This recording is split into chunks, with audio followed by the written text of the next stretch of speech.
প্রিয় মুসলিম এবং অমুসলিম ভাই ও বোনেরা, আসসালামু আলাইকুম ওরহমতুল্লাহি আবরাকাতুহু। আমাদের স্রষ্টা মহান আল্লাহ তাআলার দয়া, শান্তি ও রহমত আপনাদের সবার উপরে বর্ষিত হোক। এই অনুষ্ঠানে স্বাগতম। Ramzan a date with doctor Zakir. আমি আপনাদের হোস্ট ইউসুফ চেম্বার্স। আর আজকে আমাদের অনুষ্ঠানে আলোচনার টপিক জাকাত পর্ব ১। ডক্টর জাকির, আসসালামু আলাইকুম। ওয়ালাইকুম আসসালাম রহমতুল্লাহ বারাকাতুহু। আজকের টপিকটাও খুবই গুরুত্বপূর্ণ, জাকাত, যেটাকে বলা হয় গরিব মানুষের হক। আর আজকে এই অনুষ্ঠানের শুরুতেই আমরা এই জাকাত শব্দটার অর্থ নিয়ে বিস্তারিতভাবে আলোচনা করার চেষ্টা করব, জাকাতের সংজ্ঞা। এছাড়াও আমরা জানতে চাইব যে ইসলাম ধর্মে এই জাকাতের গুরুত্ব আসলে কতখানি। আলহামদুলিল্লাহ, ওয়াসসালাতু ওয়াসসালাম আলা রাসূলিল্লাহ ওয়া আলা আলিহি ওয়া সাহবিহি আজমাইন, আম্মা বাদ। আউযু বিল্লাহি মিনাশ শাইতানির রাজীম। বিসমিল্লাহির রহমানির রহিম। রব্বি ইশরাহ লি সাদরি ওয়া ইয়াসসির লি আমরি ওয়াহলুল উকদাতাম মিন লিসানি ইয়াফকাহু কাওলি। যদি আপনি জাকাতের শাব্দিক অর্থের কথা বলেন, জাকাত এটা এসেছে আরবি শব্দ জাকাত থেকে, যার অর্থ বিশুদ্ধ হওয়া, যার অর্থ বৃদ্ধি পাওয়া। এর আরেকটা মানে আশীর্বাদ আর মহত্ব। তাহলে জাকাত মানে শুদ্ধ হওয়া, পরিষ্কার হওয়া, বৃদ্ধি পাওয়া। জাকাতের মানে মহত্ব, এর অর্থ আশীর্বাদ। ইসলামী শরিয়ায় জাকাত হচ্ছে বাধ্যতামূলক দান। মুসলিমদের মধ্যে যাদের আছে কোনো সঞ্চয় বা উদ্বৃত্ত সম্পদ যদি নিসাব লেভেল পর্যন্ত থাকে বা তার উপরে, আর সেই সম্পদ যদি পুরো একটা হিজরি বছর তার কাছে থাকে, তাহলে সে জাকাত দেবে সেই উদ্বৃত্ত সম্পদের, এবং সেটা দিতে হবে 2.5%। এই হলো ইসলামিক শরিয়া অনুযায়ী জাকাতের অর্থ। আর আল্লাহ সুবহানাহু ওয়া তাআলা পবিত্র কোরআনে বলেছেন, সূরা তাওবা অধ্যায় নম্বর 9 আয়াত 103, তাদের সম্পদ থেকে তোমরা জাকাত গ্রহণ করো, সাদকা গ্রহণ করো, এতে তুমি তাদের পবিত্র করবে, পরিশোধিত করবে।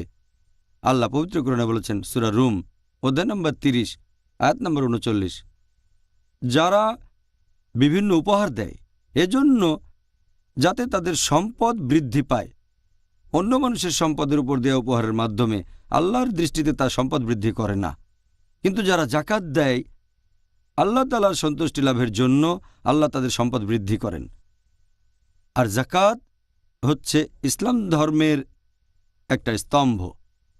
আমাদের নবী মুহাম্মদ সাল্লাল্লাহু আলাইহি সাল্লাম বলেছেন, এটা আছে সহিহ বুখারীতে খণ্ড নম্বর 1 book of Iman, book of faith, হাদিস নাম্বার 8। মুহাম্মদ সাল্লাল্লাহু আলাইহি সাল্লাম বলেছেন যে ইসলামের ভিত্তি হচ্ছে 5টা স্তম্ভ। প্রথমটা হচ্ছে লা ইলাহা ইল্লাল্লাহ মুহাম্মাদুর রাসূলুল্লাহ, আল্লাহ ব্যতীত কোনো উপাস্য নেই, আর নবী মুহাম্মদ সাল্লাল্লাহু আলাইহি ওয়াসাল্লাম আল্লাহ প্রেরিত রাসূল। দ্বিতীয়টা হচ্ছে নামাজ আদায় করা।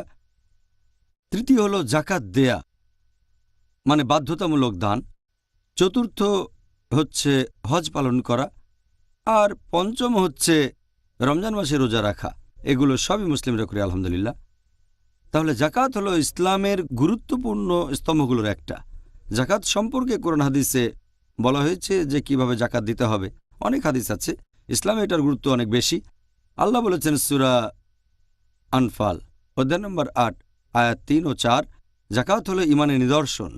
বলা হয়েছে তারাই প্রকৃত মুমিন, যারা নামাজ কায়েম করে আর জাকাত দেয় তারাই হলো প্রকৃত বিশ্বাসী। তার মানে জাকাত হচ্ছে প্রকৃত ঈমানের নিদর্শন। আমাদের নবী মুহাম্মদ সাল্লাল্লাহু আলাইহি ওয়াসাল্লাম বলেছেন, এটা উল্লেখ আছে সহিহ মুসলিমে খণ্ড নম্বর 4 হাদিস নম্বর 6264। নবী বলেছেন যে যখন তোমরা দান করো এতে তোমাদের সম্পদ কমে যায় না, আর আল্লাহ সুবহানাহু ওয়া তাআলার কোনো বান্দা যদি ক্ষমা করে আল্লাহ তাআলা তার মর্যাদা বাড়িয়ে দেন, আর যদি সে বিনয় দেখায় তাহলে আল্লাহ সুবহানাহু ওয়া তাআলা তাকে অন্য মানুষের সামনে করেন মর্যাদা সম্পন্ন। তাহলে দান করলে সম্পদ কমে যায় না, আসলে সম্পদ বেড়ে যায়। আর জাকাত দিলে মুসলিম উম্মার মধ্যে একতা এবং ভ্রাতৃত্ববোধ সৃষ্টি হয়। পুরো পৃথিবী জুড়ে মুসলিম উম্মা তখন হয়ে যায় একটা পরিবার, একে অন্যের কথা চিন্তা করে, ধনীরা গরিবদের জাকাত দেয়, তখন সবারই মনে হয় মুসলিমরা যেন একটা পরিবার। আমাদের প্রিয় নবী মুহাম্মদ সাল্লাল্লাহু আলাইহি ওয়াসাল্লাম বলেছেন, এটা আছে সহিহ বুখারীতে, খণ্ড নম্বর 1, বুক অব সালাহ, হাদিস নম্বর 481। মুহাম্মদ সাল্লাল্লাহু আলাইহি ওয়াসাল্লাম বলেছেন যে একজন বিশ্বাসীর কাছে আরেকজন বিশ্বাসী হচ্ছে দেয়ালে বসানো ইটের মতো। দেয়ালে বসানো ইটের মতো একে অন্যকে সাহায্য করে। তিনি তার দুটো হাত এভাবে ধরলেন বোঝানোর জন্য, এইভাবে। তাহলে এতে করে মুসলিম উম্মাহ একতাবদ্ধ হয়। আর পবিত্র কোরআনের একটা আয়াতে জাকাত নিয়ে সংক্ষেপে বলা হয়েছে। পবিত্র কোরআনের সূরা হাশর অধ্যায় নম্বর 59 আয়াত নম্বর 7 জাকাতের কথা বলছে যে এর কারণে সম্পদ কেবল ধনীদের মধ্যে আবর্তিত হয় না। তাহলে এটা ইসলাম ধর্ম অনুযায়ী একটা অর্থনৈতিক সমাধান, জাকাত। ডক্টর জাকির, আপনি কি এ ব্যাপারে বলবেন যে কোন শর্তগুলো পূরণ করলে জাকাত দেয়া একজন মুসলিমের জন্য একেবারে বাধ্যতামূলক হয়ে যাবে? জাকাত দেয়া প্রত্যেক মুসলিমের জন্যই বাধ্যতামূলক।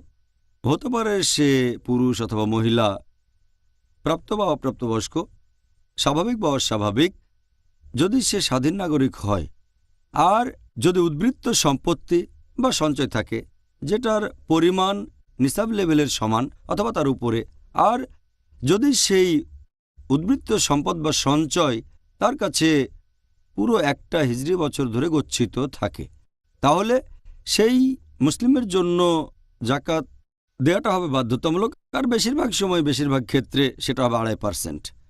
তাহলে জাকাতের ক্ষেত্রে কিছু শর্ত আছে। 1 নম্বর, তাকে মুসলিম হতে হবে। হতে পারে সে পুরুষ বা মহিলা, বড় বা ছোট, স্বাভাবিক অস্বাভাবিক, কোনো ব্যাপার না, মুসলিম। 2 নম্বর, সে হবে স্বাধীন নাগরিক। 3 নম্বর, তাকে হতে হবে সাহেবে নিসাব, তার মানে সে হবে সেই উদ্বৃত্ত সম্পদের একমাত্র মালিক। মৌলিক চাহিদাগুলো মেটানোর পরে যেটা তার কাছে উদ্বৃত্ত থাকবে, যেটা সঞ্চিত থাকবে, সে হবে সেই সম্পদের একমাত্র মালিক, অন্য কেউ হতে পারবে না। আর এই সম্পদ পুরো একটা হিজরি বছর তার কাছে সঞ্চিত অবস্থায় থাকবে, 1 বছর। আরেকটা সহিহ হাদিস আছে তিরমিজিতে, হাদিস নাম্বার 631। আমাদের নবী সাল্লাল্লাহু আলাইহি সাল্লাম বলেছেন যে তোমরা জাকাত দেবে সেই সম্পদের উপর, আর অবশ্যই সেটা উদ্বৃত্ত সম্পদ হবে যেটার মালিক তুমি, আর তোমার কাছে তা আছে পুরো 1 বছর। শেষ শর্তটা হচ্ছে যে জাকাত দেবেন বৈধ পথে করা উপার্জন থেকে। উপার্জনটা হালাল হতে হবে। আমাদের নবী সাল্লাল্লাহু আলাইহি সাল্লাম বলেছেন, এটা আছে সুনান আল নিসাইতে, হাদিস নাম্বার 2525। আমাদের প্রিয় নবী বলেছেন যে পরিচ্ছন্নতা ছাড়া নামাজ কবুল করা হবে না, একইভাবে হালাল উপার্জন ছাড়া জাকাত কবুল করা হবে না। তাহলে যে জাকাতটা দেবেন সেটা উপার্জন হবে হালাল, এটা আরেকটা শর্ত। আর যদি সে অপ্রাপ্তবয়স্ক অথবা অস্বাভাবিক হয়, তাহলে সেই অপ্রাপ্তবয়স্ক বা অস্বাভাবিক লোকের সম্পদের যিনি অভিভাবক, তিনি সেই লোকের পক্ষ থেকে তার জাকাতটা তখন দান করবেন। আচ্ছা ডক্টর জাকির, আপনি একটু আগে বললেন নিসাব, আপনি কি এই নিসাবের বিষয়টা ব্যাখ্যা করে বলবেন? আর এছাড়াও আমরা এটা জানি যে আল্লাহ সুবহানাহু ওয়া তাআলা শুধুমাত্র তাদের জন্যই জাকাত বাধ্যতামূলক করেছেন যাদের সঞ্চয় নিসাব লেভেলের উপরে। আপনি কি আমাদেরকে এই বিষয়টাও আরেকটু ব্যাখ্যা করে বলবেন? নিসাব শব্দটার ব্যাপারে যদি বলতে হয়, নিসাব হচ্ছে একটা পরিমাণ যেটা ঠিক করে দিয়েছেন আল্লাহ সুবহানাহু ওয়া তাআলা। এখানে মিনিমাম অ্যামাউন্টটার কথা বলা হয়েছে, আর এটা এক এক সম্পদের ক্ষেত্রে এক এক রকম। যখন সম্পদ এমন পরিমাণ হবে যেটার উপরে জাকাত দেওয়া বাধ্যতামূলক, তখন সেই মিনিমাম লেভেলটাকে বলা হয় নিসাব। আর আল্লাহ সুবহানাহু ওয়া তাআলা এটা আবশ্যক করে দিয়েছেন যে সেই লোক জাকাত দেবে যার সম্পদ নিসাব লেভেলের উপরে। এর অনেক কারণ আছে। 1 নাম্বার, সেই মানুষ যারা গরিব তারা এটা থেকে অনেক উপকার পাবে জাকাত থেকে। আর যারা ধনী তাদেরকে উদ্বৃত্ত সম্পদ থেকে জাকাত দিতে হবে। 2 নম্বর, যেসব দেশের আইন গরিব মানুষের উপর ট্যাক্স বসায় তাদের ক্ষেত্রে এটা ইন্স্যুরেন্সের কাজ করে থাকে। তাহলে নিসাব লেভেল আমাদের বলছে তাদের কাছে ট্যাক্স নিতে পারবে না যাদের সম্পদ নিসাব লেভেলের নিচে। তাই এটা ইন্স্যুরেন্স সেই সব দেশের বিরুদ্ধে যারা গরিবদের উপর অহেতুক ট্যাক্স চাপিয়ে দেয়। এছাড়াও কোনো লোক যদি জানতে চায় যে তার জাকাত দেওয়া উচিত কিনা, যদি সে জানে তার উদ্বৃত্ত সম্পদ, তার সঞ্চয় নিসাব লেভেলের উপরে, তাকে জাকাত দিতে হবে। এখন কেউ যদি ধনী হয়ে থাকে, তার জন্য যদি সে বিত্তবান হয়, তাহলে সব উদ্বৃত্ত সম্পদের উপরে তাকে জাকাত দিতে হবে। নিসাবের দুটো শর্ত আছে। এক নাম্বার, এটা হতে হবে মৌলিক চাহিদা পূরণের পরে, মানুষের সব চাহিদাগুলো মেটানোর পরে, যেমন অন্ন, বস্ত্র, বাসস্থান, চিকিৎসা, শিক্ষা, সব মৌলিক চাহিদা মেটানোর পরে যদি তার কাছে উদ্বৃত্ত সম্পদ অথবা সঞ্চয় থাকে, সেটা যদি নিসাব লেভেলে পৌঁছায়, তখন জাকাত দিতে হবে। আর মৌলিক চাহিদাগুলো নির্ভর করে ইসলামিক শরিয়ার উপরে। কারণ আপনারা দেখবেন যে বেশিরভাগ উন্নত দেশে মৌলিক চাহিদা হচ্ছে বিলাসিতা। সেখানে তাদের মৌলিক চাহিদা হতে পারে বড় গাড়ি, অথবা একটা প্রাসাদ, অথবা হয়তো অতিরিক্ত খাবারও হতে পারে, অ্যালকোহল, এরকম। তাহলে চাহিদাগুলো হবে ইসলামিক গাইডলাইন অনুযায়ী। এখন আমরা এটা নিয়ে চিন্তা করব না যে জাতিসংঘ কি বলছে, অথবা ইন্টারন্যাশনাল মনিটারি ফান্ড কি বলছে, অথবা কোনো সিকিউরিটি সোশ্যাল কোম্পানি কি বলছে আমাদের মৌলিক চাহিদা নিয়ে। আমরা মেনে চলব ইসলামিক গাইডলাইন, যেগুলো বিভিন্ন হাদিসে বলা হয়েছে। যদি তার উপরে থাকে তাহলে নিসাব লেভেলের ক্রস করে গেছেন আর জাকাত দিতে হবে। 2 নম্বর, এই সম্পদটা তার কাছে থাকবে পুরো 1 বছর। আমি আগেও বলেছি, আমাদের নবী মুহাম্মদ সাল্লাল্লাহু আলাইহি ওয়াসাল্লাম বলেছেন, এটার উল্লেখ আছে তিরমিজিতে, হাদিস নাম্বার 631। নবী বলেছেন যে কারো কাছে যদি কোনো সম্পদ থাকে, সম্পত্তি, আর সেটা যদি নিসাব লেভেলে পৌঁছায় উদ্বৃত্ত সম্পদ, পুরো 1 বছর তার মালিকানায় থাকলে তাকে জাকাত দিতে হবে। কিছু ক্ষেত্রে নিয়মের ব্যতিক্রম আছে, যেমন কৃষিজাত দ্রব্য। আল্লাহ কোরআনে বলেছেন সূরা আনাম অধ্যায় নম্বর 6 আয়াত নম্বর 141 যে মাঠ থেকে ফসল তোলার দিনে সেই ফসলের হক প্রদান করবে। কৃষিজাত দ্রব্য হলে জাকাত দিতে হবে। এক্ষেত্রে 1 বছর অপেক্ষা করার কোনো প্রয়োজন নেই। আর ইমাম আবাদির মতে তিনি বলেছেন জাকাত হলো 2 প্রকার। একটা হচ্ছে সেই জাকাত যে সম্পদটা বিনিয়োগ করা যায় না, তিনি এখানে কৃষিজাত দ্রব্যের কথা বলেছেন, সেই জাকাতটা দিতে হবে সাথে সাথে। আর যে সম্পদ বিনিয়োগ করা যায়, স্বর্ণ, টাকা, মালপত্র, এই সম্পদের মালিকানা থাকতে হবে 1 বছর। যদি 1 বছর সেটার আপনি মালিক হন আর নিসাব লেভেলের উপরে থাকে, আপনাকে জাকাত দিতে হবে। আচ্ছা, সুন্দর। আপনাকে অনেক ধন্যবাদ ডক্টর জাকির। আপনি কি আমাদের পিস টিভির দর্শকদের জন্য এটা বলবেন যে এই জাকাত কিভাবে একটি সমাজের অর্থনীতিকে উন্নত করে তোলে? সমাজের অর্থনীতির ব্যাপারে যদি বলতে হয়, পুঁজিতন্ত্র বা সমাজতন্ত্রের বিপরীত দিকে ইসলামিক কোনো সমাজের অর্থনীতি, সেটার মূল ভিত্তি হচ্ছে এরকম যে পৃথিবীতে যা কিছু আছে, এই বিশ্বজগতে যা কিছু আছে, সব কিছুর মালিক আল্লাহ তাআলা। এই বিশ্বজগতে সব কিছু আল্লাহ সুবহানাহু ওয়া তাআলার। আর আল্লাহ সুবহানাহু ওয়া তাআলা হচ্ছেন স্রষ্টা, পালনকর্তা, রক্ষাকর্তা এবং সব কিছুর মালিক যা কিছু রয়েছে পৃথিবীতে এবং বিশ্বজগতে। এই মূলনীতির ভিত্তিতে আল্লাহ কোরআনে বলেছেন সূরা নূর অধ্যায় নম্বর 24 আয়াত নম্বর 33 যে আল্লাহ তাআলা তোমাদের যে সম্পদ দিয়েছেন তা থেকে তোমরা দান করবে। এটা আল্লাহ সুবহানাহু ওয়া তাআলার সম্পদ। এই সম্পদের দায়িত্ব দিয়েছেন আমাদের, আর আল্লাহ আমাদের যা দিয়েছেন সেখান থেকে দান করতে বলেছেন। আল্লাহ আবারও বলেছেন সূরা হাদিদ অধ্যায় নম্বর 57 আয়াত নম্বর 7 যে আল্লাহ তোমাদের যা কিছুর উত্তরাধিকারী করেছেন তা থেকে তোমরা দান করো, ব্যয় করো। আল্লাহ তাআলা আপনাকে দিয়েছেন যে সম্পদ, টাকা পয়সা, তা থেকে দান করবেন। এখানে আমরা মানুষরা হচ্ছি আল্লাহ সুবহানাহু ওয়া তাআলার এই সম্পদের ট্রাস্টি।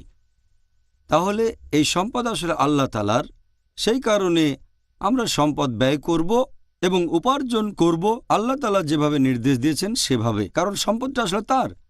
আর বিভিন্ন রকম নির্দেশনা দেওয়া আছে পবিত্র কোরআনে যে কিভাবে এই সম্পদ উপার্জন এবং ব্যয় করবেন। কিভাবে উপার্জন করবেন সেই ব্যাপারে বেশ কিছু নিষেধাজ্ঞাও আছে, যে এইভাবে উপার্জন করা যাবে না, অন্য সবগুলো পদ্ধতি হালাল। আল্লাহ কোরআনে বলেছেন সূরা বাকারা অধ্যায় নম্বর 2 আয়াত নম্বর 278 ও 279 তোমরা রিবার দাবি ছেড়ে দাও। রিবা হচ্ছে ইন্টারেস্ট, তার মানে সুদ। আর তোমরা যারা এই রিবার দাবি ছাড়বে না, ইন্টারেস্ট বা সুদ, তারা আল্লাহ এবং রাসূলের সাথে যুদ্ধের জন্য প্রস্তুত থাকো। তাহলে উপার্জন করা রিবার মাধ্যমে, ইন্টারেস্টের মাধ্যমে, এটা পুরোপুরি হারাম। এটা হচ্ছে উপার্জন করার ক্ষেত্রে অন্যতম একটা বড় গুনাহ। আল্লাহ পবিত্র কোরআনে আরো বলেছেন, উপার্জন করতে পারবে না ঘুষের মাধ্যমে। পবিত্র কোরআনে সূরা বাকারা অধ্যায় নম্বর 2 আয়াত 188, যে বিচারকদের কাছে তোমাদের সম্পদ পেশ করো না যাতে অন্যের সম্পদ গ্রাস করতে পারো। তাহলে আপনি কোনো মানুষকে ঘুষ দেবেন না যাতে করে আরো উপার্জন করতে পারেন। ইসলাম এটা হারাম। একইভাবে চুরি আর ডাকাতি করা নিষিদ্ধ। আল্লাহ কোরআনে বলেছেন সূরা মাইদা অধ্যায় নম্বর 5 আয়াত নম্বর 38, কোনো পুরুষ চোর এবং নারী চোর তাদের হাত কেটে ফেলো, আল্লাহর পক্ষ থেকে এটা আদর্শ দণ্ড। তাহলে চুরি বা ডাকাতি করা নিষিদ্ধ। এছাড়াও আল্লাহ পবিত্র কোরআনে বলেছেন সূরা মাইদা অধ্যায় নম্বর 5 আয়াত নম্বর 90, ইয়া আইয়ুহাল্লাযীনা আমানু হে মুমিনগণ, ইন্নামাল খামরু ওয়াল মাইসিরু নিশ্চয়ই মদ এবং জুয়া খেলা, ওয়াল আনসাবু ওয়াল আজলামু মূর্তি পূজার বেদী, ভাগ্য নির্ণায়ক স্বর, রিজসুম মিন আমালি শাইতান এগুলো সব শয়তানের কাজ। ফাজতানিবু লাকুম তুফলিহুন। এগুলো থেকে বিরত থাকে যাতে সফল হতে পারো। তাহলে যদি উপার্জনের মাধ্যম হয় মাদকদ্রব্য, জুয়া খেলা, মূর্তি পূজা অথবা ভাগ্য গণনা, ইসলামে এগুলো নিষিদ্ধ। আল্লাহ তাআলা আমাদের আরও নির্দেশনা দিয়েছেন। তিনি পবিত্র কোরআনে বলেছেন সূরা নূর অধ্যায় নম্বর 24 আয়াত নম্বর 33, যে দাসীগণ সতীত্ব রক্ষা করতে চাইলে পার্থিব জীবনের ধন সম্পদের লোভ দেখিয়ে তাদের ব্যভিচারিণী হতে বাধ্য করো না। যদি তারপরও তাদেরকে বাধ্য করা হয়, নিশ্চয়ই আল্লাহ ক্ষমাশীল এবং পরম দয়ালু। তবে পতিতাবৃত্তির মাধ্যমে উপার্জন করতে পারবে না। এছাড়াও আল্লাহ পবিত্র কোরআনে বলেছেন সূরা নূর অধ্যায় নম্বর 24 আয়াত নম্বর 19, এবং যারা মুমিনদের মধ্যে, বিশ্বাসীদের মধ্যে অশ্লীলতা প্রসার কামনা করে থাকে তারা অবশ্যই ভয়ঙ্কর শাস্তি পাবে এই দুনিয়ায় এবং আখিরাতে। তার মানে যদি কেউ মুমিনদের মাঝে অশ্লীলতার প্রচার বা প্রসার করতে চায়, এটা নিষিদ্ধ। এছাড়াও আল্লাহ পবিত্র কোরআনে বলেছেন সূরা নিসা অধ্যায় নম্বর 4 আয়াত নম্বর 2, যে এতিমদের কাছে তাদের সম্পদ অর্পণ করবে যখন তারা প্রাপ্তবয়স্ক হবে। যদি আপনি কোনো এতিমের সম্পদের তত্ত্বাবধানে থাকেন, প্রাপ্তবয়স্ক হলে তাকে দিয়ে দেবেন। আর তোমাদের মূল্যহীন কোনো সম্পদের পরিবর্তে তাদের মূল্যবান সম্পদ নিও না, আর তোমাদের সম্পদের সাথে তাদের সম্পদ মিশিয়ে ফেলবে না। যারা এমন কাজ করে তারা মহাপাপ করছে। তাহলে কোরআনে এরকম কিছু জিনিসের কথা বলা হয়েছে যে আপনি উপার্জন করতে পারবেন না রিবার মাধ্যমে বা সুদ আর ঘুষের মাধ্যমে, অথবা চুরি করে, অথবা অ্যালকোহল, জুয়া খেলা, মূর্তি পূজা, ভাগ্য গণনা, পতিতাবৃত্তি বা অশ্লীলতা প্রচার, এতিমের সম্পদ গ্রাস। এই নির্দেশনা দিয়েছেন আল্লাহ সুবহানাহু ওয়া তাআলা। যদি আমাদের বর্তমান সময়ের পৃথিবীটা দেখেন, এই সবগুলোই খুব কমন। এছাড়াও আল্লাহ আমাদের পথ দেখিয়েছেন, নির্দেশনা দিয়েছেন কিভাবে সম্পদ ব্যয় করব। আল্লাহ পবিত্র কোরআনে বলেছেন সূরা বাকারা অধ্যায় নম্বর 2 আয়াত নম্বর 261, যদি কেউ একটা শস্য বপন করে আল্লাহ সুবহানাহু ওয়া তাআলার পথে, আল্লাহ তাআলা তাকে দেবেন 7টি শীষ, প্রত্যেক শীষে 100টা শস্য দানা। তার মানে আল্লাহ সুবহানাহু ওয়া তাআলা বলেছেন যে আপনি যদি আল্লাহর পথে ব্যয় করেন, আপনাকে আল্লাহ লাভ দেবেন 700 গুণ বেশি। ব্যবসায়িক পরিভাষায় আল্লাহ আপনাকে দেবেন 70,000% লাভ। কোন ব্যবসায়ী আপনি 70,000% লাভ পাবেন? তারপর আল্লাহ আরও বলেছেন তিনি আরও অনেক গুণ বেশি দেবেন। সবচেয়ে সেরা ব্যয়ের পথ সেটা হচ্ছে আল্লাহ তাআলার পথ, দান করা। আল্লাহ এই কথা আবারও বলেছেন সূরা বাকারা অধ্যায় নম্বর 2 আয়াত নম্বর 271, যে তোমরা যদি প্রকাশ্যে দান করো, সদকা দাও, সেটা ভালো, তবে যদি গোপনে করো আর যদি অভাবগ্রস্তকে দান করো, সেটা সবচেয়ে ভালো। এতে তোমাদের পাপ মোচন হবে, আর আল্লাহ জানেন। দান করা ভালো, আল্লাহ অনুমতি দিয়েছেন, আপনি চাইলে দান করার কথা জানাতে পারেন, তবে সবচেয়ে ভালো গোপনে। আল্লাহ বলেছেন সূরা বাকারা অধ্যায় নম্বর 2 আয়াত নম্বর 277, যারা ঈমান আনে এবং সৎকাজ করে, নামাজ আদায় করে এবং যারা দান করে থাকে, তার মানে যাকাত, তারা তাদের প্রতিপালকের নিকট পুরস্কার পাবে। তাদের জন্য কোনো ভয় নেই এবং কোনো রকম শাস্তিও নেই। আল্লাহ বলেছেন সূরা জারিয়াত অধ্যায় নম্বর 51 আয়াত নম্বর 19, আল্লাহ বলেছেন দান করো তাদের যারা চায়, এমনকি তাদেরও যারা চাইতে পারে না। আপনি যদি জানেন যে একজন লোক খুব অভাবগ্রস্ত, সে সাহায্য চাক অথবা না চাক, তার উদ্দেশ্যে দান করবেন। আরও একটা আয়াতের কথা বলবো। আল্লাহ বলেছেন সূরা নিসা অধ্যায় নম্বর 4 আয়াত নম্বর 36 যে তোমরা আল্লাহর ইবাদত করবে, কোনো কিছুকে তার শরিক করবে না, আর সদ্ব্যবহার করবে পিতামাতার সাথে এবং তোমাদের আত্মীয়দের সাথে, আর এতিমদের সাথে যারা অভাবগ্রস্ত, প্রতিবেশীর সাথে যারা তোমাদের কাছে, এবং সেই সব প্রতিবেশী যারা অপরিচিত, এবং মুসাফিরদের সাথে, দাসদাসীদের সাথে। এখানে আল্লাহ বলেছেন কার সাথে সদ্ব্যবহার করতে হবে। আর আল্লাহ আমাদের সতর্ক করেছেন পবিত্র কোরআনে সূরা তাওবা অধ্যায় নম্বর 9 আয়াত নম্বর 34 ও 35, যারা স্বর্ণ ও রৌপ্য পুঞ্জীভূত করে এবং সেটা আল্লাহ সুবহানাহু ওয়া তাআলার পথে ব্যয় করে না, তাদেরকে এক ভয়ঙ্কর শাস্তির সংবাদ দাও। আর পরকালের জীবনে তারা যে স্বর্ণ জমিয়েছে সেগুলো নেওয়া হবে এবং দোজখের আগুনে উত্তপ্ত করা হবে। তারা যে স্বর্ণ জমিয়েছে সেগুলো দোজখের আগুনে গরম করে তা দিয়ে ছাপ দেওয়া হবে তাদের কপালে, শরীরের সামনে এবং পেছনে। সেদিন তাদের বলা হবে তোমাদের সম্পদের স্বাদ গ্রহণ করো। আর সে কারণেই ইসলামে যাকাতের বিধান দেওয়া হয়েছে। আর আল্লাহ বলেছেন সূরা হাশর অধ্যায় 59 আয়াত 7 যে যাকাত ধনীদের মধ্যে সম্পদের আবর্তনকে রোধ করে।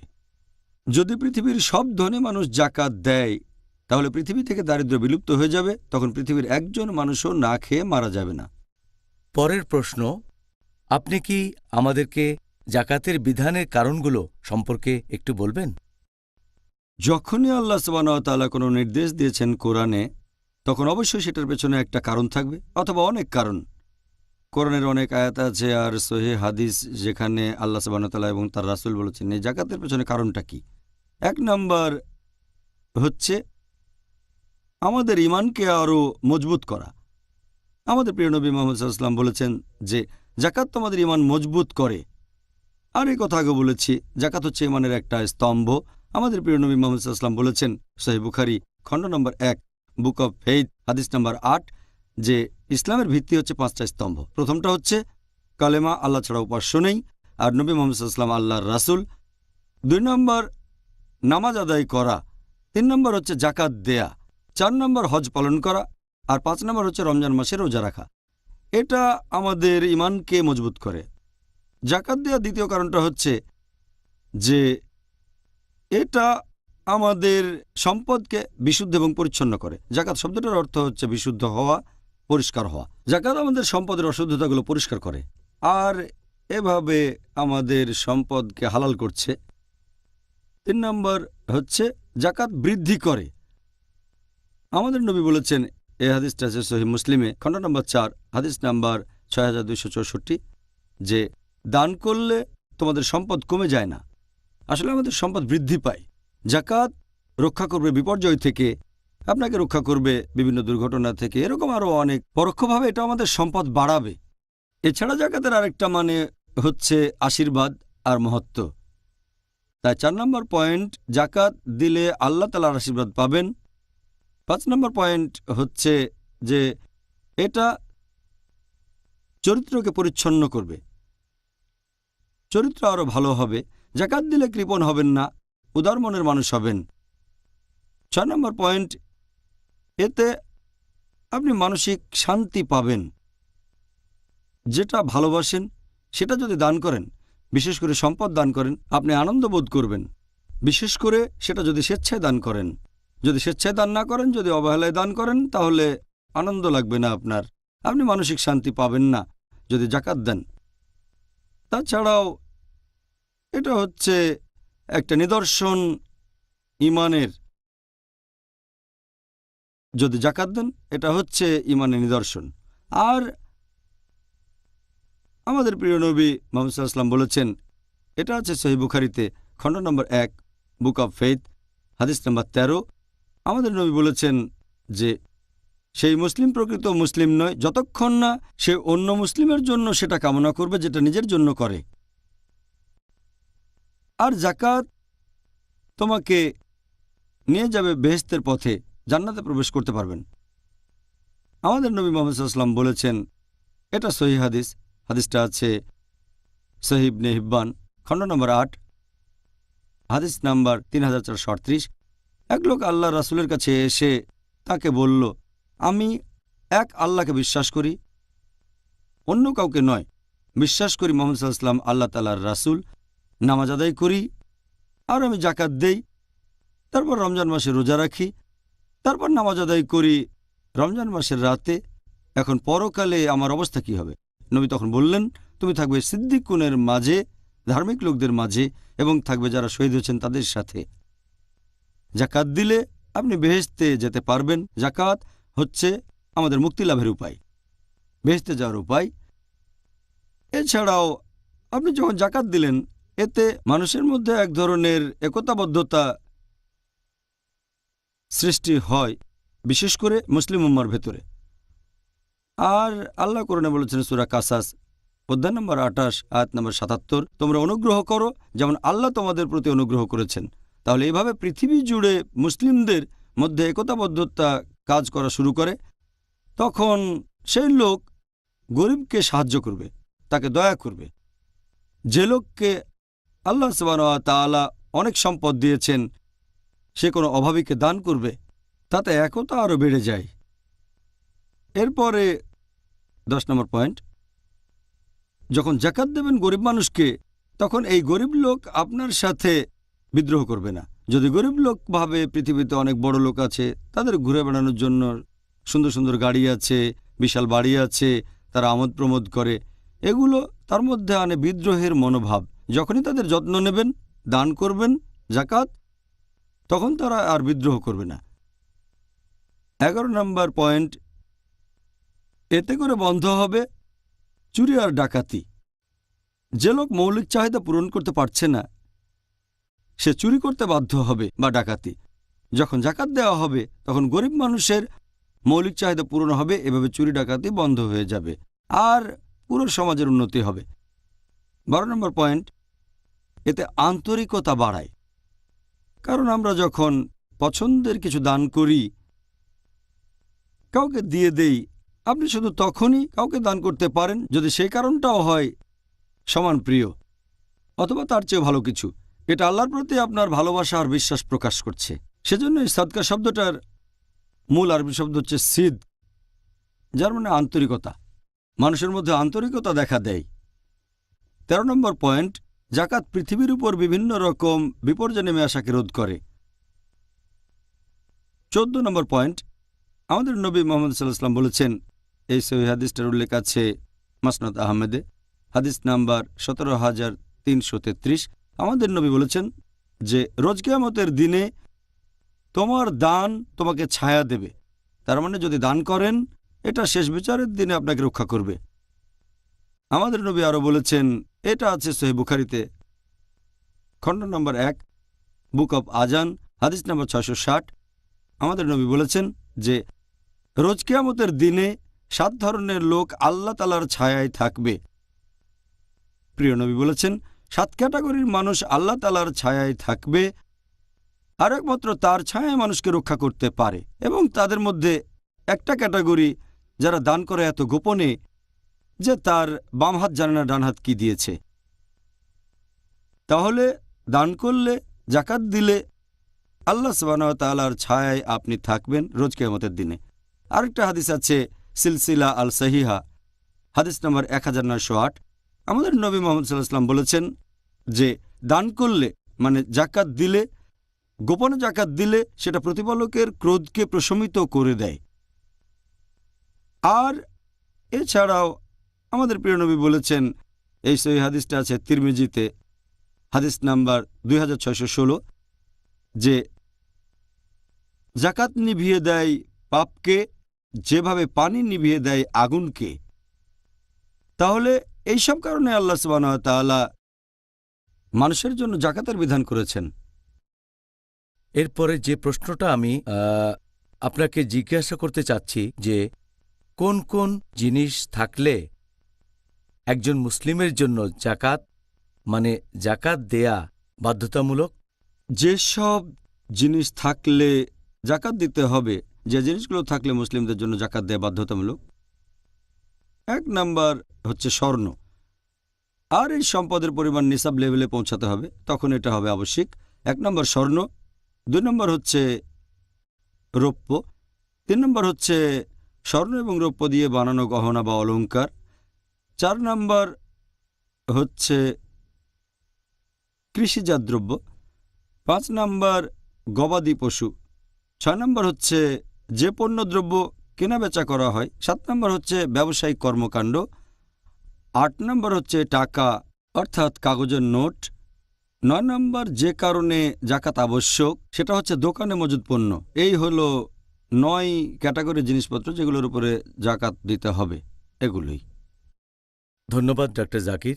আপনার কাছে আমাদের পরের প্রশ্নটা হলো, আমাদের নবী মোহাম্মদ সাল্লাল্লাহু আলাইহি সাল্লামের সময়কার কথা, সে সময় স্বর্ণ ও রৌপ্যের একটা নিসাব লেভেল ছিল, একটু ব্যাখ্যা করে বলবেন? আর স্বর্ণ ও রৌপ্য দুই ক্ষেত্রে কি নিসাব লেভেল একরকম? স্বর্ণের নিসাব লেভেলের কথা যদি বলতে হয়, স্বর্ণের নিসাব লেভেল হচ্ছে 85 গ্রাম স্বর্ণ বা 7.5 তোলা স্বর্ণ, আর 1 তোলা স্বর্ণ মানে আনুমানিক 11.33 গ্রাম। তাহলে 7.5 তোলা স্বর্ণ মানে 85 গ্রাম স্বর্ণ। যদি এটা নিসাব লেভেলে পৌঁছায়, তার উপরে থাকে, আর আপনার কাছে 1 বছর থাকে, তাহলে জাকাত আবশ্যিক। মুহাম্মদ সাল্লাল্লাহু আলাইহি ওয়াসাল্লামের একটা হাদিস যেটা উল্লেখ করা হয়েছে সুনান আবু দাউদ, বুক অব জাকাত, খণ্ড নম্বর 2, হাদিস নাম্বার 1568। আমাদের প্রিয় নবী মুহাম্মদ সাল্লাল্লাহু আলাইহি ওয়াসাল্লাম বলেছেন যে জাকাত দিতে হবে যদি স্বর্ণের পরিমাণ এটা পৌঁছায় 20 দিনার পর্যন্ত। 20 দিনারের কম থাকলে জাকাত দিতে হবে না। যদি 20 দিনারে পৌঁছায় তাহলে জাকাত দেওয়াটা ফরজ। আর 1 দিনার সমান হচ্ছে 1 মিসকাল। 1 মিসকালের মানে হচ্ছে 4.25 গ্রাম। তাহলে 20 গুণ 4.25, এটা সমান 85 গ্রাম স্বর্ণ। স্বর্ণের নিসাব লেভেলে সেটা হচ্ছে 85 গ্রাম স্বর্ণ। আর আপনার সাথে থাকবে 1 বছর। আর জাকাত দেয়ার যে পার্সেন্টেজ সেটা উল্লেখ করা হয়েছে ইবনে মাজায়, বুক অব জাকাত, হাদিস নাম্বার 1791। এখানে বলা হয়েছে যে হযরত আয়েশা রাদিয়াল্লাহু আনহা তিনি বলেছেন যে নবী প্রতি 20 দিনারে অর্ধেক দিনার জাকাত দিতেন, আর 40 দিনারে 1 দিনার জাকাত। তার মানে এটা 40 ভাগের 1 ভাগ পার্সেন্টেজ বললে সেটা হবে 2.5%। আপনার কাছে যে পরিমাণ স্বর্ণ আছে, ধরেন সেটা 85 গ্রাম বা তার বেশি, তাহলে সেই স্বর্ণের উপর 2.5% দান করবেন যদি 1 বছর আপনার কাছে থাকে জাকাত হিসেবে। এরপর যদি রৌপ্যের নিসাব লেভেল সম্পর্কে বলতে হয়, এটা হচ্ছে 595 গ্রাম রৌপ্য অথবা 52.5 তোলা রৌপ্য। আর জাকাতের পার্সেন্টেজ একই রকম, মানে 2.5%।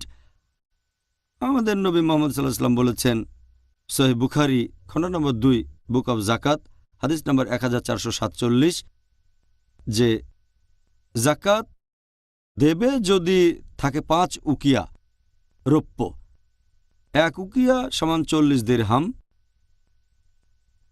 তাহলে 5 উকিয়া সমান 200 দিরহাম, আর 200 দিরহাম সমান হচ্ছে 595 গ্রাম অথবা 52.5 তোলা। তাহলে রৌপ্য যদি নিসাব লেভেলে পৌঁছায়, যেটা হলো 595 গ্রাম রৌপ্য অথবা 52.5 তোলা রৌপ্য, আমাদের প্রিয় নবী বলেছেন, আছে সুনান আবু দাউদ, খণ্ড নম্বর 2, বুক অব জাকাত, হাদিস নম্বর 1567, যে 40 ভাগের 1 ভাগ, তার মানে 40 ভাগের 1 ভাগ জাকাত দাও। আর এই রৌপ্যের ক্ষেত্রে পার্সেন্টেজ হচ্ছে 2.5%। তাহলে স্বর্ণ আর রৌপ্যের ক্ষেত্রে জাকাত দেবেন 2.5%। স্বর্ণের নিসাব লেভেল হলো 85 গ্রাম স্বর্ণ বা 7.5 তোলা। রৌপ্যের ক্ষেত্রে এটা হলো 595 গ্রাম রৌপ্য অথবা 52.5 তোলা রৌপ্য। ধন্যবাদ ডক্টর জাকির। আপনার এই উত্তরের প্রসঙ্গেই বলি, যদি কোনো লোকের স্বর্ণ বা রৌপ্যের অলঙ্কারাদি থাকে আর যদি সেগুলো ব্যবহার করে, তাহলে সেগুলোর উপর কি জাকাত দিতে হবে? স্বর্ণ আর রৌপ্যের অলঙ্কারের উপর জাকাত দেওয়ার কথা যদি বলেন, যদি কেউ সেগুলো ব্যবহার করে, এ ব্যাপারে মতভেদ আছে। একদল বিশেষজ্ঞ বলেন এখানে জাকাত দেওয়া লাগবে না, অন্য আরেক দল বিশেষজ্ঞ বলেন জাকাত দিতেই হবে। বেশ কিছু বিশেষজ্ঞ আছেন, যেমন ইমাম মালিক, ইমাম শাফি আর ইমাম আহমেদ ইবনে হাম্বল, আল্লাহ তাদের শান্তিতে রাখুন, তারা সবাই বলেছেন যে স্বর্ণ আর রৌপ্যের অলঙ্কারের জাকাত দিতে হবে না যদি ব্যবহার করা হয়। এটার ভিত্তিতে যে হাদিস, সেটা বাইহাকিতে, সেখানে জাবির ইবনে আবদুল্লাহ রাদিয়াল্লাহু আনহু তাকে প্রশ্ন করা হলো, স্বর্ণ আর রৌপ্যের অলঙ্কারে জাকাত কি দিতে হবে যদি ব্যবহার করা হয়? তিনি বললেন এখানে জাকাত দিতে হবে না যদি 1000 দিনারও থাকে। 1000 দিনার মূল্যের স্বর্ণ জাকাত দিতে হবে না। আরও একটা হাদিস আছে বাইহাকিতে যে আসমা বিনতে আবু বকর, হযরত আবু বকর রাদিয়াল্লাহু আনহার মেয়ে, সে অলঙ্কার পরাতো তার সন্তানদের, তার মেয়েদের, আর অলঙ্কার ছিল 50,000 দিনারেরও বেশি স্বর্ণ, কিন্তু তারপরে সেগুলোর উপর কখনো জাকাত দেয়নি। আরও একটা হাদিস, এটা আছে মুয়াত্তা আল মালিকে, যে হযরত আয়েশা রাদিয়াল্লাহু আনহা, তিনি নবীর স্ত্রী, তিনি তার বোনের মেয়েদের দেখাশোনা করতেন, তারা স্বর্ণের অলঙ্কার পরত কিন্তু সেগুলোর উপর জাকাত দিত না। এই হাদিসগুলোর ভিত্তিতে, সবগুলো সহিহ, এই 3টা হাদিসের ভিত্তিতে, আরও কিছু হাদিসের ভিত্তিতে এই বিশেষজ্ঞগণ বলেন যে জাকাত দিতে হবে না। তবে আরেক দল বিশেষজ্ঞ, যেমন আবু হানিফা, ইবনে হাজম, আল্লাহ তাদের শান্তিতে রাখুন, এই দলের বিশেষজ্ঞগণ বলেন যে জাকাত দেয়া লাগবে স্বর্ণের অলঙ্কারে যদি সেটা ব্যবহারও করা হয়। তারা রেফারেন্স দেন কোরআনের আয়াত আর সহিহ হাদিসের, যেমন ধরেন আল্লাহ কোরআনে বলেছেন সূরা তাওবা অধ্যায় নম্বর 9 আয়াত 34 ও 35, আর যেসব লোক স্বর্ণ ও রৌপ্য পুঞ্জীভূত করে এবং সেটা আল্লাহ তাআলার পথে ব্যয় করে না, তার মানে যারা জাকাত দান করে না, তাদেরকে এক ভয়ঙ্কর শাস্তির সংবাদ দাও। আর সেই স্বর্ণ দোজখের আগুনে উত্তপ্ত করা হবে এবং সেই স্বর্ণ দিয়ে ছাপ দেওয়া হবে তাদের কপালে, শরীরের সামনে এবং পেছনে। সেদিন তাদের বলা হবে তোমাদের পুঞ্জীভূত সম্পদের স্বাদ গ্রহণ করো। তাহলে বলা হচ্ছে যদি কেউ জাকাত না দিয়ে স্বর্ণ আর রৌপ্য জমায়, পুঞ্জীভূত করে কিন্তু জাকাত দেয় না, তাহলে আগুনে ছাপ দেওয়া হবে। আর কোরআনের আয়াতের ভিত্তিতে তারা বলেন ব্যবহার করা বা না করা জাকাত দিতে হবে। মুহাম্মদ সাল্লাল্লাহু আলাইহি সাল্লামের একটা হাদিস, সহিহ মুসলিম খণ্ড নম্বর 2 বুক অব জাকাত হাদিস নম্বর 2161, যে যারা স্বর্ণ ও রৌপ্য পুঞ্জীভূত করে এবং আল্লাহ সুবহানাহু ওয়া তাআলার পথে ব্যয় করে না, একটা আগুনের পাত্র বানানো হবে কিয়ামতের দিন, সেটা দোজখের আগুনে উত্তপ্ত করা হবে আর সেটা দিয়ে ছাপ দেওয়া হবে তাদের কপালে, শরীরের সামনে এবং পিছনে। আর তারপর তিনি কোরআনের একটা আয়াত বললেন, সূরা আলে ইমরান অধ্যায় 3 আয়াত 180, যে আল্লাহর পথে ব্যয় না করলে তোমরা শাস্তি পাবে। আর এছাড়াও মুহাম্মদ সাল্লাল্লাহু আলাইহি সাল্লামের একটা হাদিস উল্লেখ করা হয়েছে সুনান আবু দাউদ খণ্ড নম্বর 2 বুক অব জাকাত হাদিস নাম্বার 1558। একবার এক মহিলা তার মেয়েকে নিয়ে আসলো, দুজনেই মোটা স্বর্ণের চুড়ি পরে আছে। তারা নবীর কাছে গেলে নবী জিজ্ঞেস করলেন যে এগুলোর কি তোমরা জাকাত দিয়েছ? তারা বলল না। তখন নবী বললেন, তোমরা কি চাও যে আল্লাহ সুবহানাহু ওয়া তাআলা এই চুড়ি আগুনে উত্তপ্ত করে তোমাদের হাতে পরাবেন? তখন সেই মহিলা হাত থেকে চুড়ি খুলে ফেলে নবীকে দিয়ে বলল, আমি এটা আল্লাহ এবং তার রাসূলের পথে ব্যয় করলাম। আরও একটা হাদিস আছে সুনান আবু দাউদ খণ্ড নম্বর 2 বুক অব জাকাত হাদিস নম্বর 1560, হযরত আয়েশা রাদিয়াল্লাহু আনহা, আমাদের নবীর স্ত্রী, একদিন দুটো রৌপ্যের আংটি পরলেন। নবী ঘরে ঢুকে রৌপ্যের আংটি দেখলেন। তিনি জিজ্ঞেস করলেন, এগুলো কি? বিবি আয়েশা বললেন, এগুলো আমার জন্য বানিয়েছি আল্লাহর রাসূল। নবী তখন জিজ্ঞেস করলেন, এগুলো জাকাত দিয়েছ? আয়েশা বললেন, না, বা আল্লাহ যেটা চান। তখন নবী বললেন, এই রৌপ্য তোমাকে দোজখে নিয়ে যাওয়ার জন্য যথেষ্ট। এই হাদিসের ভিত্তিতে বিশেষজ্ঞগণ বলেন যে জাকাত দেয়া ফরজ অলংকারের উপর যদি ব্যবহারও করেন, যদি সেখানে থাকে স্বর্ণ আর রৌপ্য। এখন এই দ্বিতীয় দলের মত যে জাকাত দেয়া ফরজ, এই যুক্তিটা বেশি শক্তিশালী, আরও বেশি সঠিক। যদিও এই ব্যাপারে মতভেদ আছে, তবে বেশিরভাগ মানুষ এটাই ফলো করে। আর সেজন্য চুপচাপ ঘরে বসে থাকার চেয়ে ভালো জাকাত দেয়া, জাকাত দিলে অবশ্যই পুরস্কার পাবেন। বেশিরভাগ বিশেষজ্ঞ দ্বিতীয় দলের সাথে একমত। যদিও বিশেষজ্ঞগণের মধ্যে মতভেদ রয়েছে জাকাত দেয়া লাগবে না স্বর্ণ আর রৌপ্যের অলঙ্কারে, এই দলে আছেন জাবার বিন আবদুল্লাহ, আবদুল্লাহ ইবনে ওমর, আসমা বিনতে আবু বকর, আল্লাহ তাদের শান্তিতে রাখুন, ইমাম মালিক, ইমাম শাফি, ইমাম আহমেদ ইবনে হাম্বল, আল্লাহ তাদের শান্তিতে রাখুন। এই বিশেষজ্ঞগণ বলেন যে জাকাত দেয়া ফরজ না। যারা বলেন যে জাকাত দিতে হবে তাদের মধ্যে আছেন হযরত ওমর বিন খাত্তাব রাদিয়াল্লাহু আনহু, আবদুল্লাহ ইবনে মাসুদ, আবদুল্লাহ বিন আব্বাস, তারপর সুফিয়ান থাওরি, আল্লাহ তাদের শান্তিতে রাখুন, ইমাম আবু হানিফা, আল্লাহ তাঁকে শান্তিতে রাখুন, ইবনে মুনতিব, ইবনে হাজম, আল্লাহ তাদের শান্তিতে রাখুন, শেখ হুতাইমি, শেখ বিন বাজ, আল্লাহ তাদের শান্তিতে রাখুন। এইসব বিশেষজ্ঞগণ বলেন যে জাকাত দেয়া ফরজ স্বর্ণের অলঙ্কারে, যদি নিসাব লেভেলে পৌঁছায়। নিসাব লেভেলে না পৌঁছালে এটা ফরজ না। আর দ্বিতীয় মতামত যে ফরজ, এটাই বেশি সঠিক, বেশি শক্তিশালী, তবে বিশেষজ্ঞগণের মধ্যে এটা নিয়ে মতভেদ আছে। আচ্ছা ডক্টর জাকির, আপনার কাছে অনুষ্ঠানের শেষ প্রশ্ন, সেটা গবাদি পশু বা গৃহপালিত পশুর নিসাব লেভেল সম্পর্কে আপনি কি একটু বিস্তারিত বলবেন? গবাদি পশুর কথা যদি বলেন, যেসব গবাদি পশু মাঠে মাঠে চড়ে বেড়ায় আর নিজে নিজে ঘাস খায়, যে গবাদি পশুকে কিছু তুলে খাওয়াতে হয় না, যেমন উট, গরু, ছাগল, ভেড়া, এগুলোর উপরে জাকাত দিতে হবে। আর যেসব পশুকে নিজের হাতে খাওয়াতে হচ্ছে, যেমন ঘোড়া ইত্যাদি, এগুলোর জন্য জাকাত দিতে হবে না।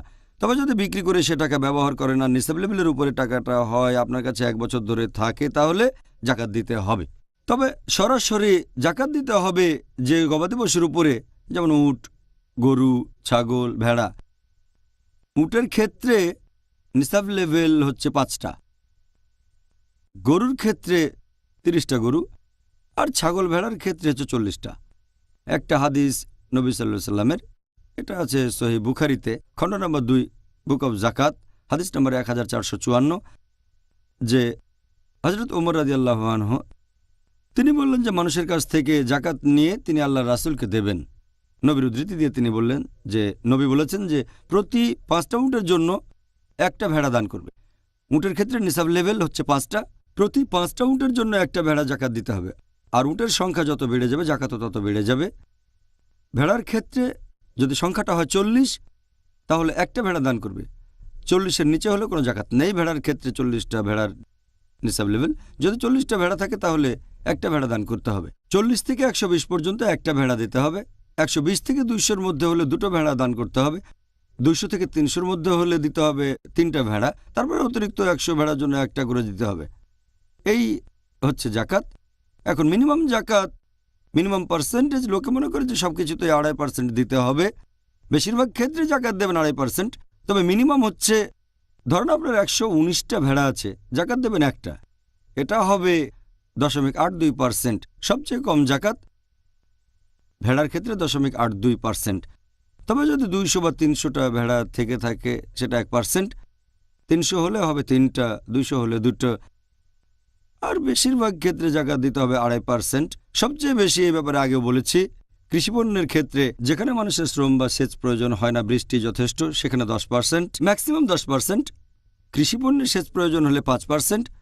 গবাদি পশুর ক্ষেত্রে সবচেয়ে কম 1 বা 0.82%। তবে বেশিরভাগ ক্ষেত্রেই হচ্ছে 2.5%। জাযাকাল্লাহ খায়ের। ডক্টর জাকির, আপনি আজকে আমাদের অনেক গুরুত্বপূর্ণ তথ্য জানালেন, যার টপিক ছিল জাকাত। আর অবশ্যই এটা খুবই টেকনিক্যাল বিষয়, আর আমার মনে হয় জাকাতের উপর প্রশ্নগুলো বুঝতে পারা একটু কঠিন। এখনও আমার কাছে এগুলো কঠিন লাগে। তবে আলহামদুলিল্লাহ, অনুষ্ঠানের শেষ পর্যায়ে চলে এসেছি। তাহলে ভাই ও বোনেরা, আপনারা যদি জাকাত সম্পর্কে আরও বিস্তারিতভাবে জানতে চান তাহলে আমাদের এই অনুষ্ঠান দেখবেন আগামীকাল একই সময়ে। আমি আপনাদের সবাইকে দেখার অনুরোধ করব, কারণ এই বিষয়টা খুবই গুরুত্বপূর্ণ। আর আগামীকাল আমাদের আলোচনার টপিক জাকাত পর্ব 2। আবার দেখা হবে। আসসালামু আলাইকুম ওয়া রাহমাতুল্লাহি ওয়া বারাকাতুহু।